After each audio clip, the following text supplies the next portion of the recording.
Well, good morning, guys. Sorry if we're a little bouncy here, but we're walking along a train track. We found a rather large spot to come to explore in our area, believe it or not. Somehow it kind of eluded us.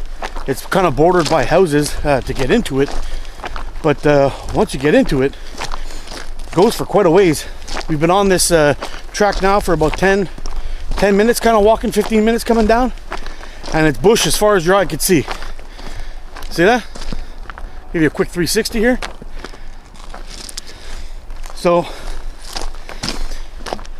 got a couple of missions today. Hopefully to find a new spot to go mushroom foraging.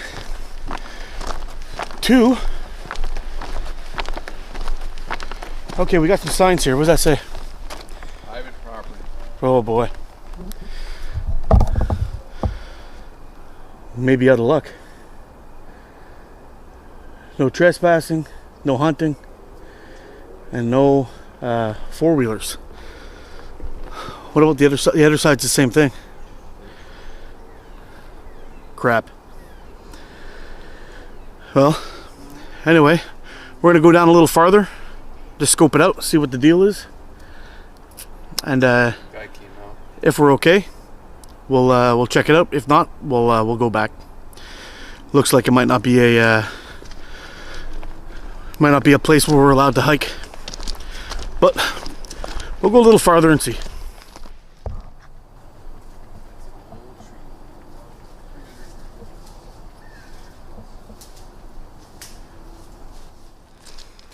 So we've been going for quite some time now along the train tracks. We poked in a couple of areas just to see if there was still a fence there, and there is. So it's not looking too good for this new area, but on the way in we did see a guy working on a little bridge, the beginning of the trail. So I think we'll head on back there, and if he's still there, ask him some questions. If he's the owner, or if he knows who the owner is, and maybe we can arrange something where the guy will let us gain access to the spot, because it's a quite nice area, and we got word that there's a bunch of coyotes and deer and all kinds of critters in here, so it may be a cool space to check out if we can, but we'll get back to you a little later. Have a look at this, guys. This right here is a maple tree. Gigantic. There's another one over there, and there was a giant oak back there. But take a look at this.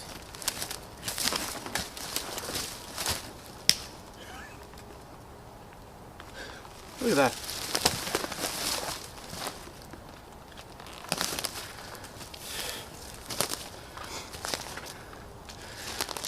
That right there is an ancient old tree. Beautiful thing. Absolutely beautiful. Look at that.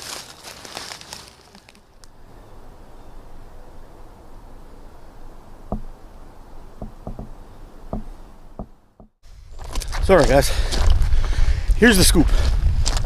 We poked in a little bit on the other side, checked things out a little bit, then discovered, or we thought about it a little bit, and we're like, you know what? We're walking on somebody's property here. We don't want to piss anybody off. So we turned around and walked all the way back. And we decided to speak to a gentleman who was building the bridge on the way in. And we spoke to him a little bit. We asked him if it would be okay if we can poke around, look for some mushrooms, and do about it. He says, yeah. He says, it's fine to go in, walk around is all you want. Just no four-wheelers and no hunting. So I asked him if he was the owner of the property. He said no, but he told us the name of the owner, and that he does not mind if you go in and cross-country ski and do all that kind of things. He does not mind as long as there's no hunting and no motor vehicles in there. So we are walking all the way back. We're gonna head on in, do a look around some of those big old oak trees and those big maples, see what we can find, cook up some lunch. So happy. A new area to check out, and there's a lot of land here. So it should be pretty cool. Just to give you a quick rundown, on this side, we seem to have some more evergreens. From a quick glance, looks like spruce, hemlock, and possibly pine. And then running in on this side, there seems to be more hardwoods.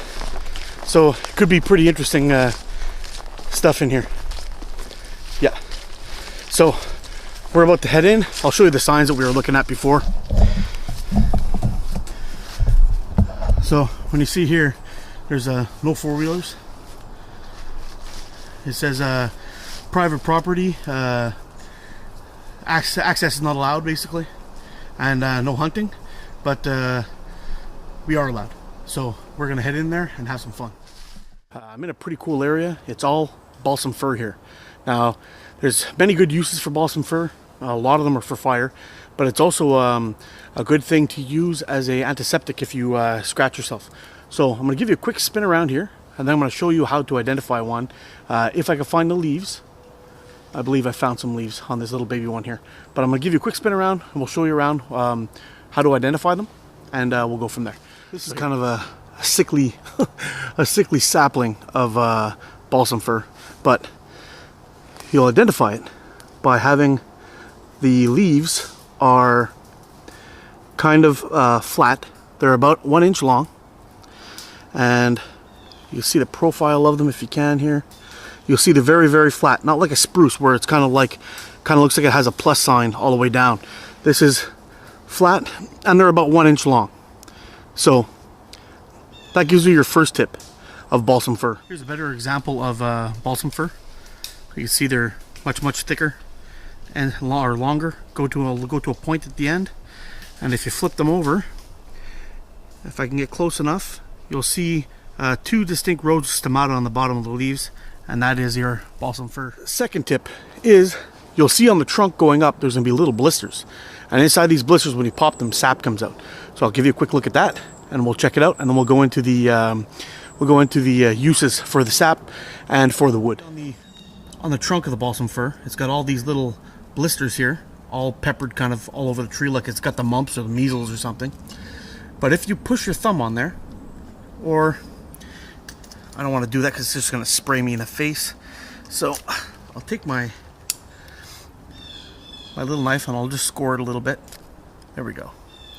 Now you can see it's got all that sap in there. Now this sap, you've put this onto any kind of stick or branches or tinder, and it'll act as an accelerant, and it works really, really well. Now also for you guys that are starting friction fires, working on friction fires, if you're able to get your hands onto balsam fir, a standing dead balsam fir, that is by far my favorite wood to use in friction fires, whether it be hand drill or bow drill. It's almost like cheating. It's really, really good. As long as you can find a good dry specimen, that'll take care of business for you. Absolutely no problem. So keep your eyes peeled out there, start practicing with that. Research what you could do with the balsam fir. I'm pretty sure you could do, you can make teas and things like that out of it as well. But just a quick tip, guys. Balsam fir, flat needles, about 1 inch long. Hemlock also has similar needles to it, but they're much shorter. They're a 1/2 inch or so long. And you'll find blisters on the trunk, or it has like a pretty smoothish trunk. I'll see if I can find you one that's a little bit more mature, and you'll see that one as well. Here's another one. Woo! Anyway, I'm done playing with these things. So next time you guys are out, see if you can identify the balsam fir, and see if you can find yourself a nice standing dead of it, and practice your friction fires with that. I think you'll be very surprised. So alright guys, here we are in a pine / evergreen forest. Jesse's doing some fire prep here. The only thing is when you do light fires in these kind of areas, you want to make sure that when you check the ground, it's going to be nice and sandy like this one is. That's okay, but there is some duff on top of it. When I say duff, I mean this kind of stuff here. So you got pine needles, dried leaves, all that kind of stuff, and this stuff is highly flammable, so you really want to make sure that you clear a wide berth of this out of the way to make sure that you're safe. A little ember can land on this and smolder for a couple of days and then burst into flames later. So we are going to be very, very careful. We're going to open up a bigger spot and try to keep our fire very controlled. So just a quick tip, when you're out in evergreen forests, fire control, very important.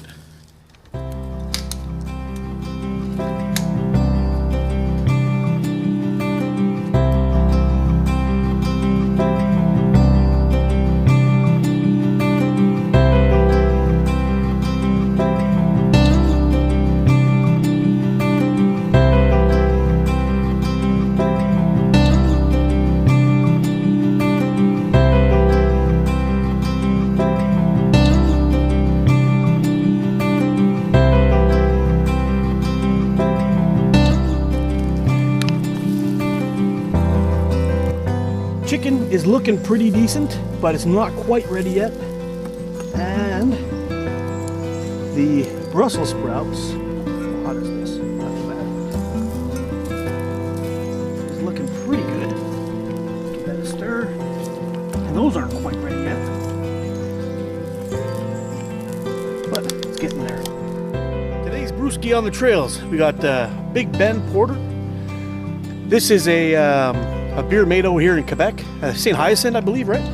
St. Hyacinthe, very, very tasty. First time ever trying this, and I am a huge fan. It's pretty cool because we can get it at our local grocery stores.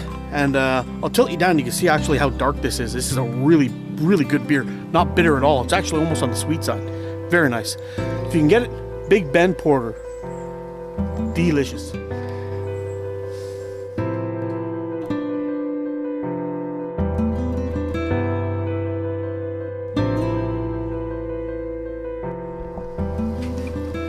Alrighty guys, so here we go. We got our spicy pepperoni with our Brussels sprouts, some red onions, and some chicken broth. Very nice. I also make the same recipe with bacon. Very tasty. And we got our chicken extraordinaire with a top secret dry rub that Jesse put on there. You can divulge the secret. Well, maybe. The rub I put on it is coffee, cinnamon, nutmeg, and you can use chili powder. I use cayenne. I like the flavor of cayenne better. Garlic powder. I did smoky sea salt and cracked black pepper. That's it. Very simple. Adds a nice flavor. Now, if you wanted to make it a little, give it a little zing, I didn't do it this time, but you could put in a little bit of raw or brown sugar. But don't put too much because then it might burn on the outside, especially if you're cooking it over a fire. So it might have been a better idea that I didn't do it. But it's delish. So guys, we were just hanging out in here for a bit, getting the fire ready. And all of a sudden we hear... And that's the sound that a grouse makes when it's trying to impress the ladies. So I'm hoping if that blue jay will shut up, we'll be able to get a good listen of it on the camera. Not sure if it'll pick it up, but I hope it will. So anyway, I'll keep you posted, and if I hear that noise again, I'll turn you back on. Well, we're kind of climbing through here. It's extremely thick, and probably should have just took my chance at hell and hacked my way through here, but here we are. Whew, that's a little better. And the forest seems to be changing here. We're leaving the balsam fir stand, and we are on our way to what seems to be a hardwood forest. It's almost like somebody drew a line and decided to put maple and things here.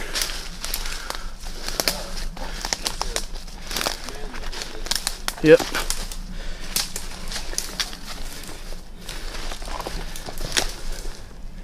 And we seem to have a little property line going along here. Let's see if we can show you this. Bunch of mossy stones all the way down to the end. Looks like we might have some oaks down there, bigger trees. Let's go see if we can find something. Here's another absolute monster of a tree. Look at this. Look at this ancient tree. Look at that. It's got this giant hole in it. I could probably climb in there, and it's still alive. It's crazy. Kind of wish I would have brought a trail cam. This would have been a great spot to set up.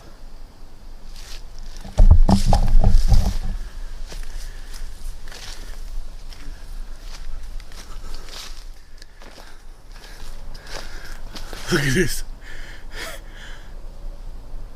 This is just incredible. So this area here that we're in, the forest completely changed. It seems to be an area that was most likely forested once before, because you could see, I'll turn you around a little bit, you can see right behind me, the trees are all planted in a row. So this was probably clear cut at one point and then redone probably somewhere around 35 years ago, I'm thinking, maybe a little longer. But here, I'll give you a look down the pipe here. Now, we've been seeing grouse all along these little trails. I just haven't been fast enough to catch them on camera, but we're going to try to sneak up quietly and see if we can get some. I'll zoom in and see if we can get some footage of them.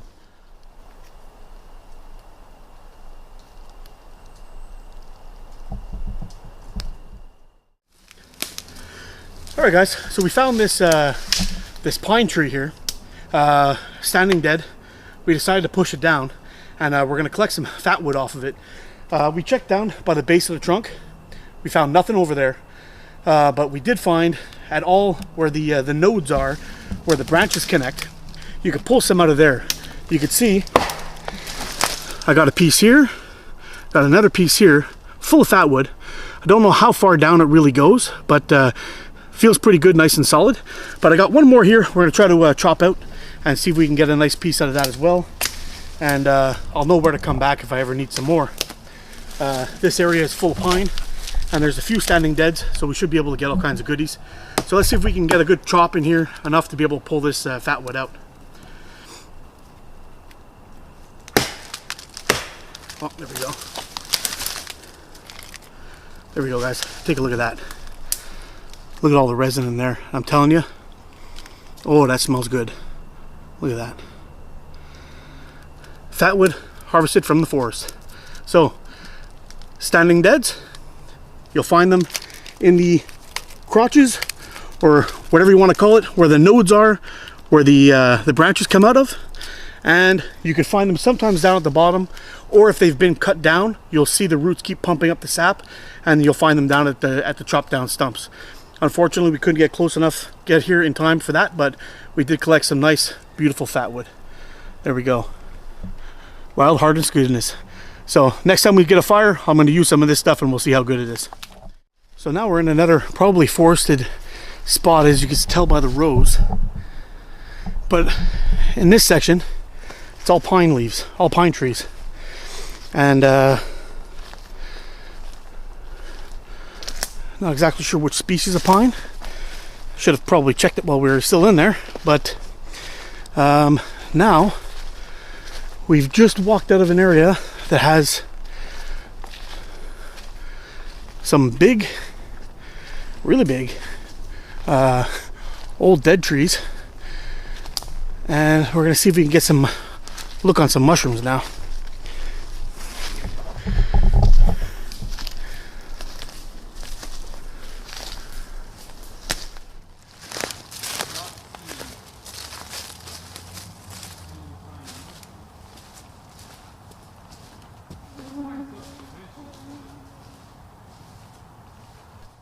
You got to take a look at this, guys.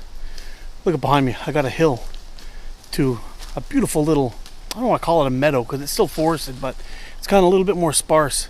And just looking down there, there was like squirrels and critters just everywhere, just chilling out there. I mean, this is such a beautiful spot. I'm telling you, it's just awesome here. I love these woods. I mean, we've poked around here quite a bit today, looking around for mushrooms and whatnot. Had them lunch and really covered quite a bit of ground. But we barely scratched the surface of this place. I mean, there's tons more that we could check out here, and it's really, truly is an incredible spot. So things are getting a little dicey here. So I'm gonna pack you up for now, and we're gonna head off more towards an area where there's some more oaks, and that should give us a chance to find maybe some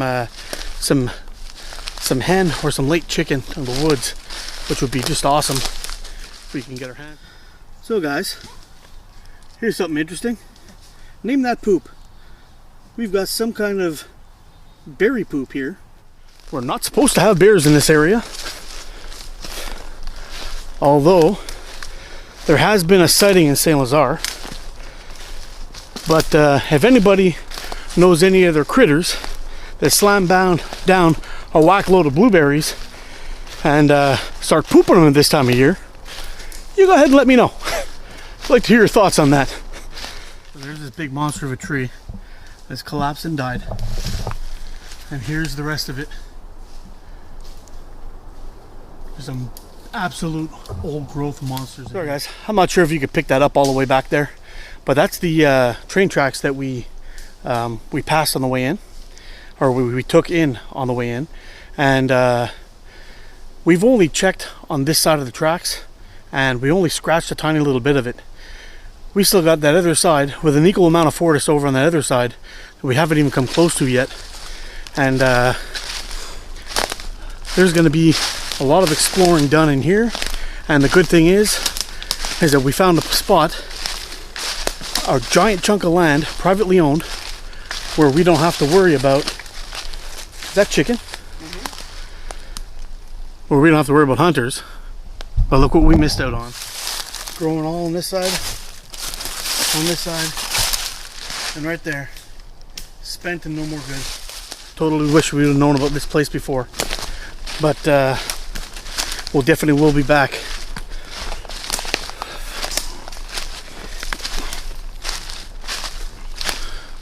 So for now, we're just gonna hike on back through the woods towards where we parked our car, and then head on home. That's about it for now. We're on the train tracks, as you can see behind me, and we are heading back to the car. We will be coming back to check out this spot another day. There's still a lot more that needs to be looked at and explored, and I think come spring next year, with all the ash trees and elm and oak and everything we saw, and the pine forest, we think this should be a mushroom haven. So we'll have to come back here again maybe next year.